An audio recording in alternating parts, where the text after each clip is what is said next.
Yo, what's up? Welcome back to another Final Girl live stream. Today we have the Series 3 box that we are going to unbox and then check out one of the scenarios inside this behemoth of a box. I think at this point you're actually allowed to use that adjective because this thing is giant.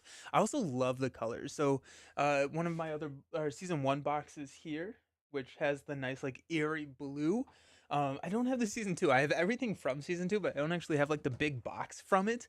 But I feel like um this box just feels really like pretty. I like the orange and the blue and everything that like is going on with it. So yeah, I just actually finished I'm gonna refresh my web browser because I'm paranoid that I'm not actually streaming on Twitch. So one sec.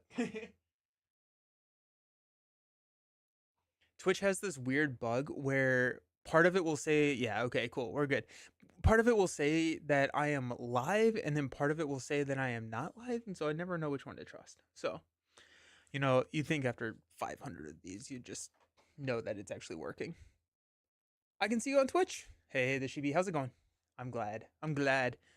Yeah, nice. I just finished a video. My other business where I make videos for retail stores. I just finished a video on Final Girl.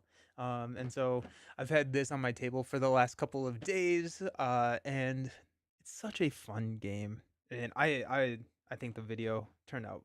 I think it's one of my better videos that I ever made. So I'm excited about that. Got to play around with some lighting. So, but the way that this works is all of the oh geez, maybe it'll come out. Um, each one of these, ooh, feature film boxes comes with a killer and a location, and then you can mix and match the killers and locations. I think for today, what we're going to be doing is just picking one of these and playing it in the intended location, the killer in the intended location. And so we got a couple of them here, but it does actually have a spot here where they recommend that you can store either a core box. So this is the core box. You need this to play the game, or they did put out a expansion, the North Pole Nightmare, which was kind of a holiday themed expansion that does not have a space in one of these larger boxes. And they also could say that you could put that in there. But I think the last couple like big box expansions came with the core box, and I'm wondering if they just kind of were like, people. I have 2 core boxes now, right? So I I wonder if they just kind of realized that there was enough core. Also, fun fact, I learned while setting up for the previous video that this is not a feature film box. They have like the cast and crew series 3, and then they have like the other series in the associated boxes that is more for like storage and stuff. I was like, I'm running out of places to store my Final Girls and everything, but yeah, we'll do it here. This seems fun. Oh, and minis. Look at that. There are minis in here. So you can play with the different Final Girls that come in the box. I'm gonna take that thing off so you can see it a little bit better. Play with the different Final Girls that come in the box. That's cool. And then the vignette expansions, which I've not actually dived into any of the vignette. Has anyone curious if anyone has and has any feedback on how those work? But then you can also take these and then you have slots for the Final Girl, like asymmetrical powers, as well as their unique items that can be stored in here. And then I have a stack of them right here. So that's a way to store them, because I'm like, I'm running out of room in my core box. What am I doing? And they solved that problem a long time ago. I got a new promo. We got Jamie from Foster the Meeple. This is a YouTube channel. Got this at Gamma when I was there a couple weeks ago. But so we actually contracted with Jamie to do the talking head portion of the retail video. So that was kind of fun. I put her promo in the video because I thought that was fun. So I like that. It does look like it comes with 2, 4, 5 different feature film boxes. We've got the Hunter. Oh, this looks like I don't know, Miami Vice or something, right? The starring the Hunter, and the location is hidden from us at Sunny Days Mall. So the Hunter at Sunny Days Mall. We've got Razorface here at Hellscape, and then Ryan Johnson, who, or I'm sorry, no, Georgian, who was, I think, the designer of this specific box. Uh, I got to meet him. I met him at Gen Con last year, which was pretty fun. Then we've got Final Girl, the Slayer. Seems like a band at Falconwood. Final Girl, the Slayer at Falconwood. We've got the Tormentor. Oh my gosh, that's, I don't know why, but that just feels creepy to me. Like that, whatever villain that thing is, that just seems scary. So we got the Tormentor at Merrick Warehouse. Oof. And then finally we have the Eyeless. Oh my gosh, she looks terrified. The Eyeless with the largest eyes of any Final Girl ever. Got the Eyeless at Utopia. Oh, there you go. At Utopia. And it's kind of cool because I don't know if you can see, but inside this box, it has like the locations where they should be put back in. And so you can put all these back in pretty easily there. I love these storage boxes. I'm actually pretty happy that it didn't come with the core box. One, like, it's nice to have a spot now to put the North Pole Nightmare expansion. But yeah, cool. And then we've got this. Wow, this is actually really heavy. This is hefty. This is the bonus features for Series 3. Let's see, I don't know if I'm supposed to open this yet or not. Am I supposed to prove myself against the 6 or the 5 scenarios before I am able to open this? We'll see. So I got a new mat. So like, this is a game toppers table, which is kind of, it's a board game topper where it sits on top of a different table. And so like under this I just have a folding table, but then they make all of these mats that can be switched in and out. So I have the wood mat, and then this is the I don't know, the gray mat, I guess. I'm very curious what's in here. Feature film rulebook, Series 3.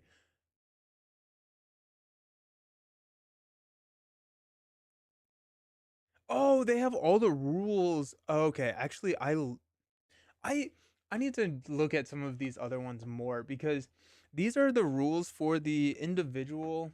Um, oh, this is pretty cool. Okay, so these are the rules for the individual feature films in Series 3. So like the special rules for the Marik Warehouse, where typically what I've been using, oops, is, which one are we gonna do? Are we gonna do the Hunter? Are we gonna go to Vice? Let's just open it and see if they have it in here, so I can actually show what I've been talking about. They have like these little leaflets that I lose all the time. Actually, if it doesn't have it, there are 3 of them that I found that I needed to put back into a box. And then because I'm lazy, I just put it on top of the box over here. Like, okay, I'll deal with that later. But if that is the case, then I can get rid of those little leaflets and just have the booklet to tell us about it. Yeah, okay, so it does have the, ooh, it does have the individual rule sets in each one of them as well. But I always lose them. Hunter looks cool. I'm digging the art on this. That's fun. Okay, sweet. And then, so that's the rules. We have the feature film. Wait. Lore and scenarios for Series 3.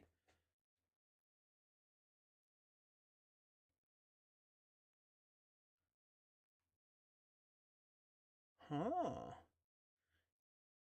It looks like there's some alternate ways to play. And then here's like the lore. So you can read about the different monsters that you've been fighting, or that you are fighting. feature film, Sunday's Mall, gruesome deaths. Nice. Okay. So based on where you are at in Sunday's Mall, which I think is this one, right? Yeah. Yeah. So at Sunday's Mall, you can read the gruesome deaths based on which uh villain you're fighting or which monster you're fighting. So if Razorface kills you at the Sunday's Mall, you can read this. That's fun. That's really fun. It's definitely like, oh, and then like general deaths you can roll and read, so you can really like dive into the theme of everything. That's really cool. We got that for, it looks like, all of them. That's just fun. That's just fun theming. um 1, 2, 3, 4, 5. Yeah, so it's all of them. That's just fun theming. Nice.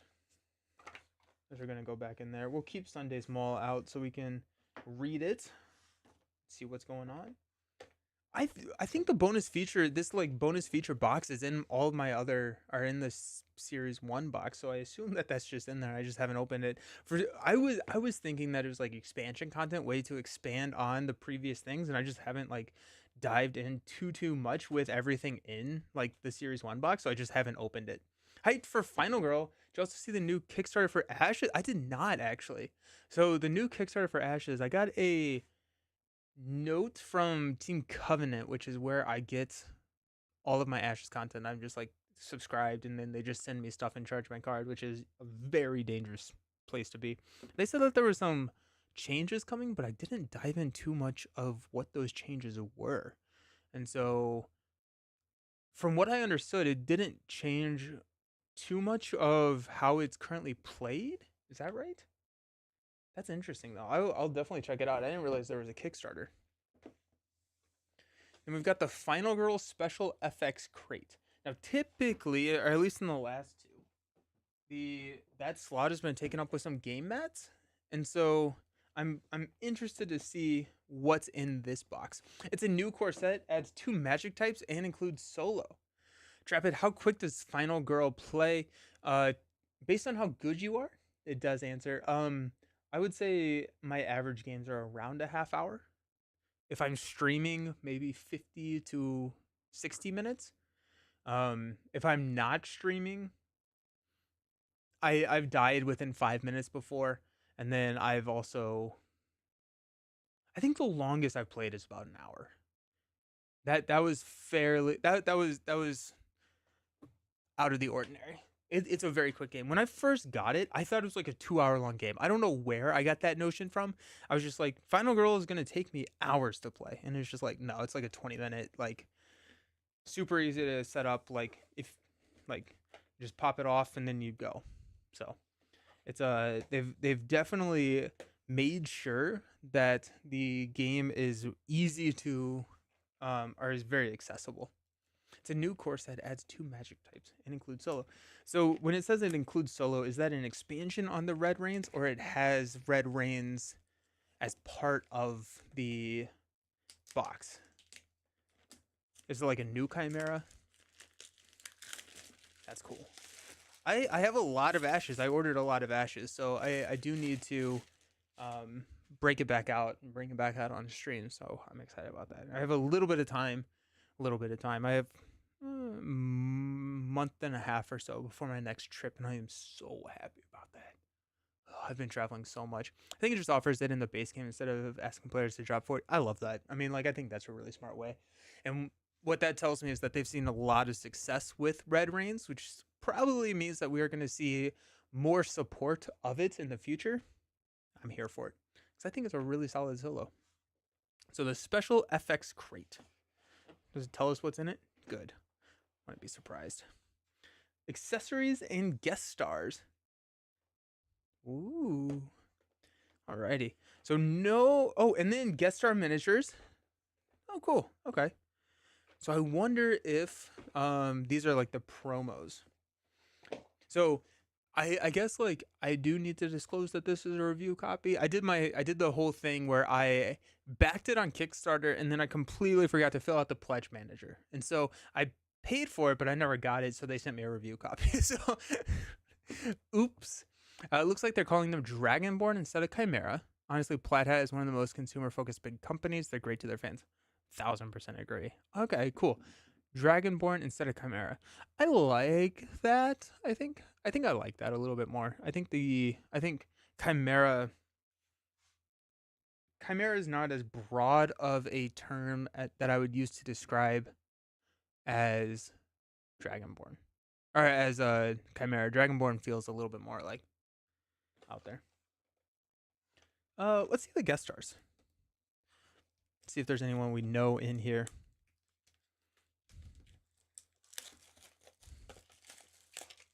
Okay. So much plastic.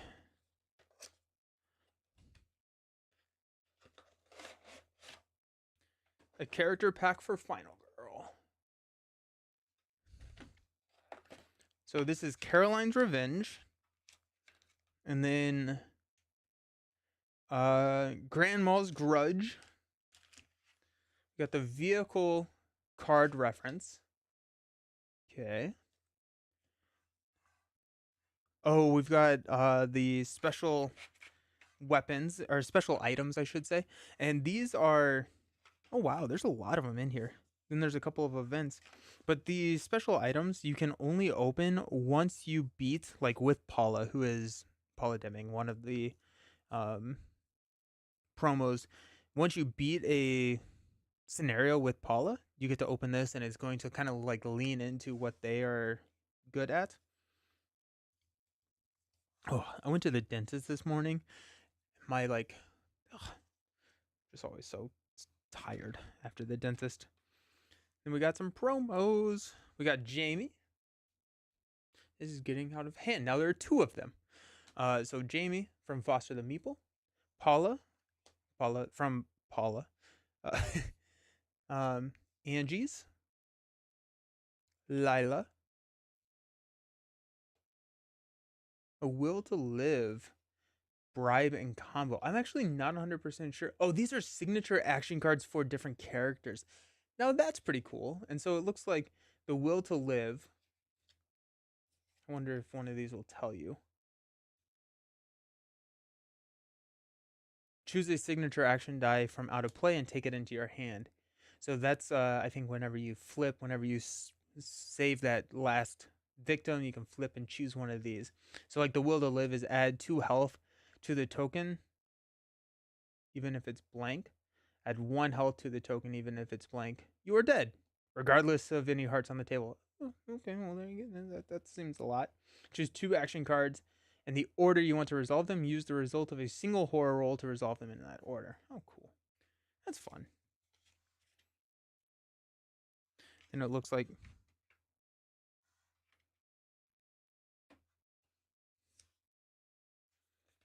got some more signature action cards here. Vehicle action. Oh, so if you're using one of the vehicles, like if you're using like the van, you can take this action card and use this. That's pretty cool. There's a forklift and a bulldozer. Nice. I'm curious what's in here.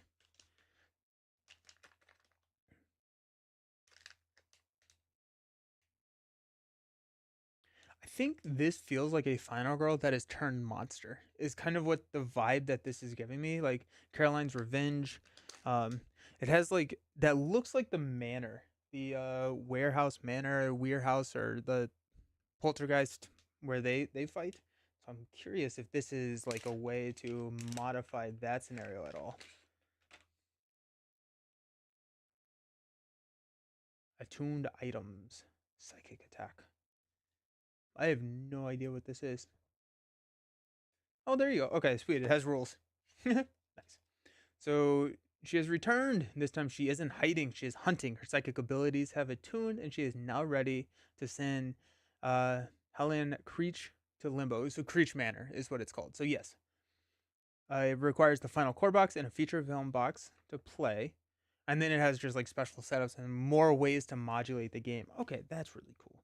I feel like there's just so many ways that they have been able to expand on the core idea of you need a feature film box to play this game to like okay, now like you can change up the setup rules and everything for different Final Girls and stuff like that. So, that's pretty cool. And then I assume these are the minis for the oh yeah, here you go. Yeah, so just the miniatures for the different promo characters and stuff. That's cool. We got accessories. Oh, there's a dice tray in here. That's cool. Let's break that thing out. Which is good because I forgot to grab my dice tray before the stream. So how convenient is that?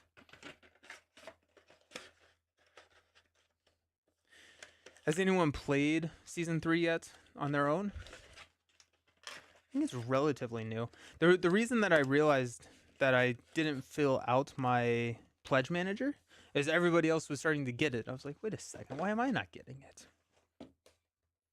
I filled out the one for the North Pole Nightmare, and I think I just associated the two together. And I was like, okay, cool. I finished my Van Ryder pledge manager, and that was not the case.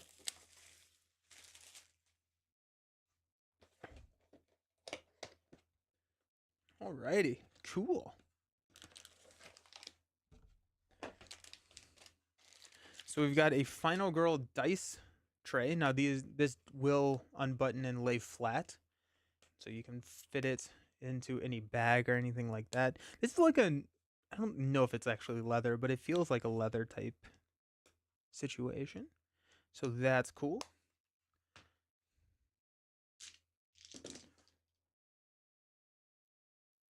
Well, statistically, that's what you would expect, right? Like, so there you go. Nice.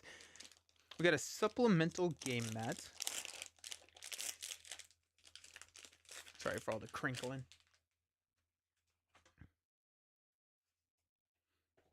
Feature film, special cards, feature film, place dice tray here, tokens and miniatures. I bet this feels a little bit taller than what two of those like game mats are stacked on top of each other. I do like that it has the rules reference here. And then I think these are like the things that we're just looking at, anything that modifies the game a little bit. That's cool. We'll leave that out and see if we can use that. Then we got teardrop dice, which means something. Collecting tears. It is well known in Final Girl lore that our inspiration and creativity is fueled by the tears of the players. Well, there you go. You're going right at it. Decide before the game if you want to use the tear dice. If you do, replace the normal red dice with the blue tear dice. These are similar in form and function to the base dice, but instead of blanks on the 1-2 side, they have a teardrop icon. Choose which side of the tier board you'd like to use and place it on the table next to you. So you got collected tears, tier effect, and tier board. Each time you resolve a no success result during a horror roll, you may take one tier marker for each teardrop shown on a dice. Place them on the collected tiers. You do not collect tiers when resolving successful horrors. You do not collect tiers if you already have all 5 tier markers. You may spin the tiers you've collected at any time for the effects shown on the tier board and also describe below with additional details. The more tiers you spend, the better the effect. Okay, so it's kind of like a fixing situation. Okay, let's try it, right? So yeah, you can on side like A, you can spend a tier to increase your time by 1. Or if you spend 5, you get +2 dice for the horror roll for the rest of the turn. So it's kind of fixing if you do roll just abysmal, then you get a couple of fixes. Alternate rules.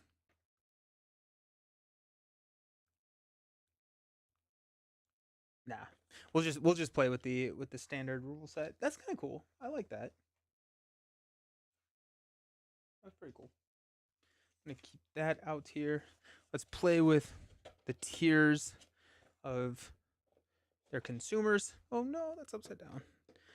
Does it matter? No. Will it bother me? Yes.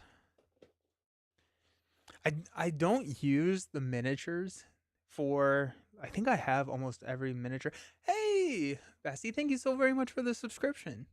Hope you're doing fantastic. Thank you. I appreciate it. How are you doing? I don't use the miniatures because it's really hard to see on stream. Of like, I guess like you could use one miniature, but I lay everything down so like the camera can capture it, and so like the miniatures don't really work that way. Put that there. I think we're gonna go to the Sunny Days Mall. We're gonna cry while we are there. We're gonna get this. Oh, throw my back out to move that. There. We'll go ahead and use the Series 2 game mat. As much as I know I don't need more game mats for this game, I like having more game mats. More game mats are fun. So I think usually this comes at the bottom, but I'm going to put it at the top just because it's a little bit easier for me to manipulate everything without like reaching all the way across the table. And then this can sit down here. And we can also kind of go. Because I forgot that you have to adjust the camera to fit everything on the screen. Yeah, I'll do it. We'll do it live.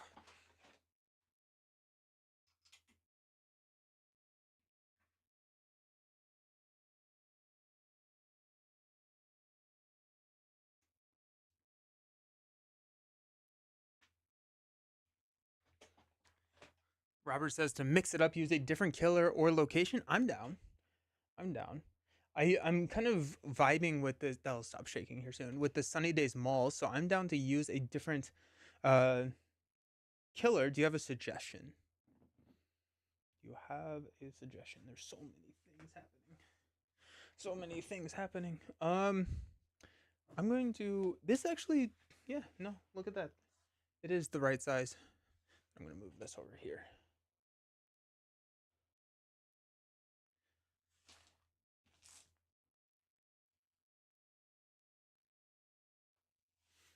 Okay, I like that. That's nice.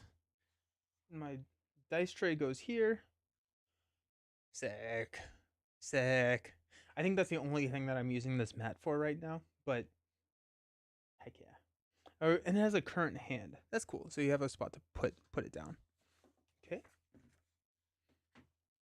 So we know we're going to the Sundays Mall. Sunny Days Mall, which is going to be right there. We will read what all that means. Oh, and they have the minis in here. Poltergeist? Oh.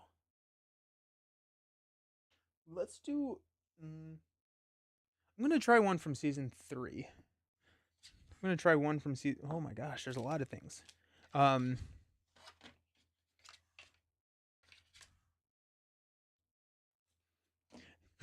It's just kind of like how it works for all games, but just as the game evolves.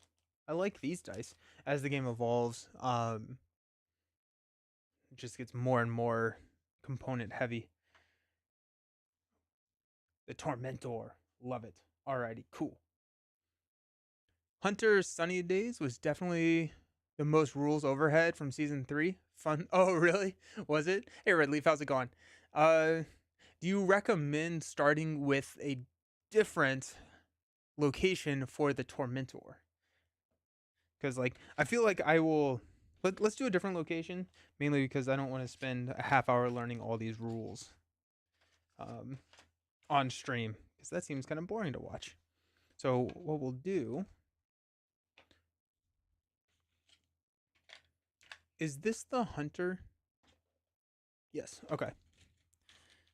So we'll do Tormentor in a different location. We'll do that, and then we don't have to sit here and read this for 10 minutes.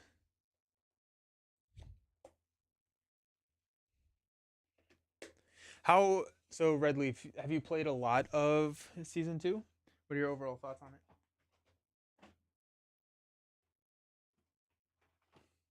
The Tormentor.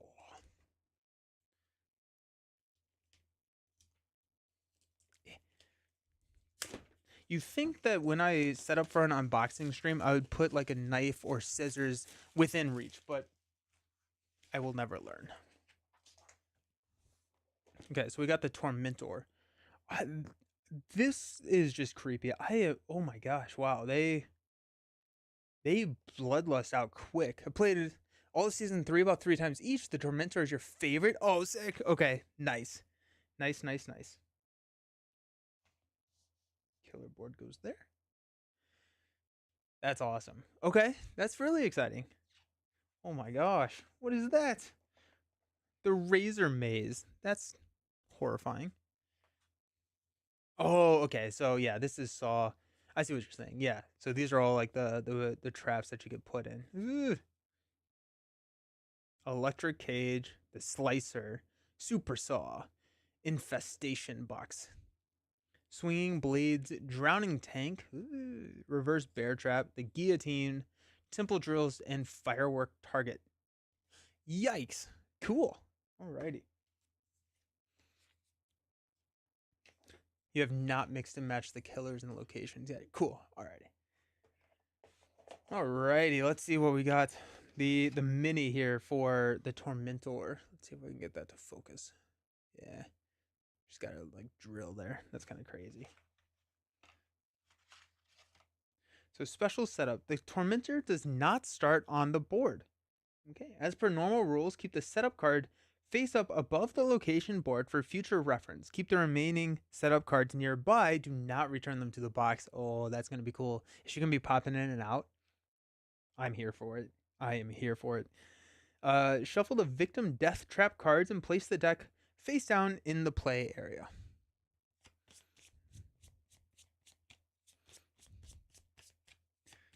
So cool.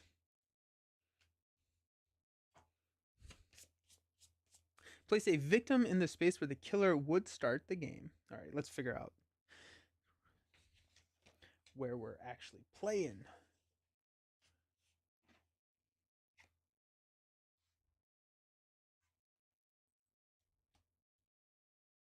Oh, geez. The art on these are brutal. Like, jeez. That looks so painful. It just looks horribly painful. Mandy or Cassie?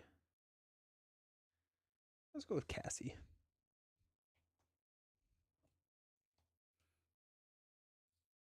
Those are our tarot cards. So what we're going to do is we're going to mix tarot cards from the killer and the location. This is part of normal setup. And then I think you get like 10 of them. And you're going to shuffle them together, deal out 10. So each time you modulate, not only are you modulating like where the killer is and how the special rules of the location are going to be interacting together, you also get the tarot card interaction, which is pretty cool. Took out the ones with the blood borders are the really hard ones, and we are going to ignore that for a little bit. Let's set that there. Then these are the dark powers, and so once we get to like a dark power or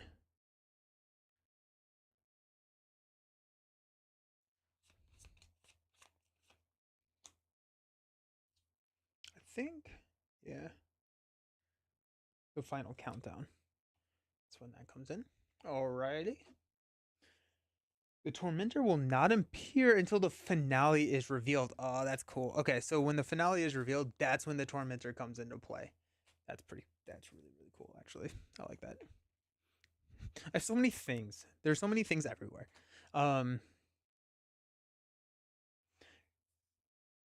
Until then, the killer actions, feat, and knife on tarot cards are ignored. Also, while the Tormentor is not on the board, if an effect asks you to place something or count spaces in relation to the killer, reveal a random setup card and treat the killer's face as the killer's spot for resolving that, or place the killer we're just going to ignore.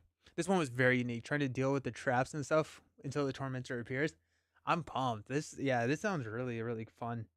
Becoming trapped in a death trap.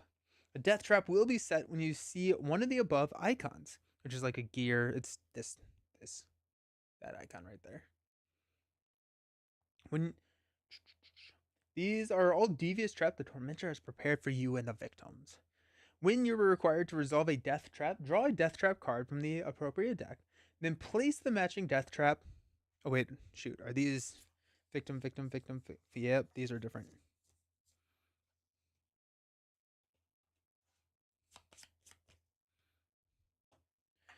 From the appropriate deck and place the matching death trap token in the space of the target as indicated, and place the target's meeple on the start space of the death trap card. You are now trapped.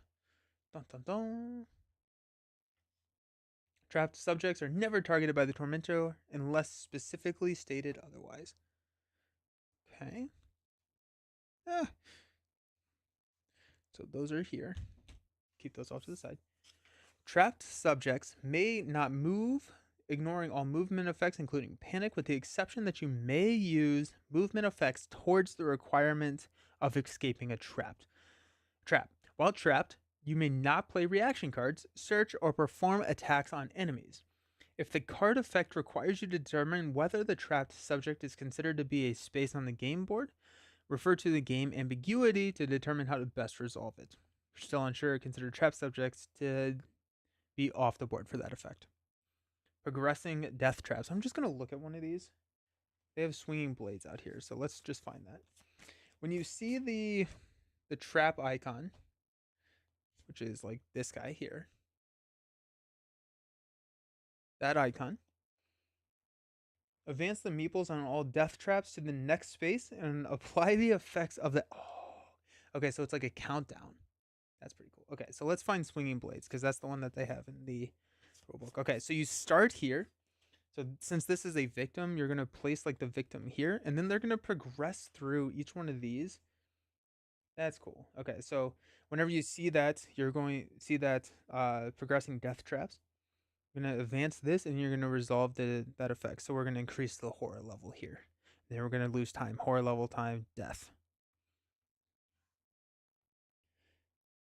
If there are 3 trapped victims and 2 advance to spaces with horror, and 1 advances to space with -2 time, you would increase horror twice and lose 2 times. Ugh. When a victim advances to a final space in the death trap, it's complete. They are killed. Bloodlust increases. You have to apply the fail result. Okay. Final girl meeple advances to the final space of a death trap. You are killed and immediately lose the game. Do not reveal your final health token. Oh wow. Okay, so you don't even get your final health. Like you were just done. You're just done. Okay. You are killed, immediately lose the game. Do not reveal the final health token. Don't let that happen. I like this rulebook. Do not let that happen. Okay. During the panic phase, victims in a space with a completed death trap will panic in the upkeep phase. Tokens and cards for completed death traps are removed from the game. Each death trap has a series of tasks that needs to be completed to escape. While on the space with a death trap or in a death trap yourself, you may perform the escape task. Escape task involves spending time doing damage, moving, losing health, etc. They must be completed in top to bottom order. I don't know why I put this away. Oh wait, no, I didn't. So first, time the blades. It's gonna take you 5 time to get rid of that. That's crazy. That's a lot. Then cut the ropes. You take 2 damage. Lastly, dive to safety. Move 2 spaces. That's that's okay. This yeah, I'm with you, Red Leaf. This is really unique and really fun. So the where my thumb is, that white is kind of what we need to be doing. Um, Mark it with a tracking marker, then you can work on resolving the next task if any remain. The last task is complete. The subject has escaped. Place the meeple on the board with the death trap token, then remove the death trap token and card from the game. Cool.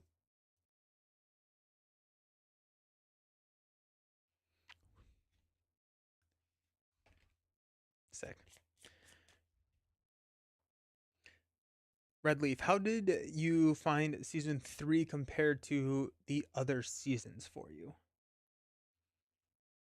Okay. And then let's figure out location.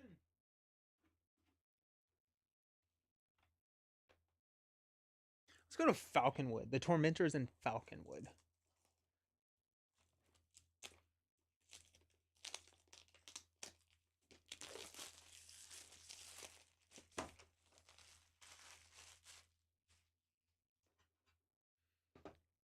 I just read from that pamphlet, and I made sure to keep this out so that I could read from here too.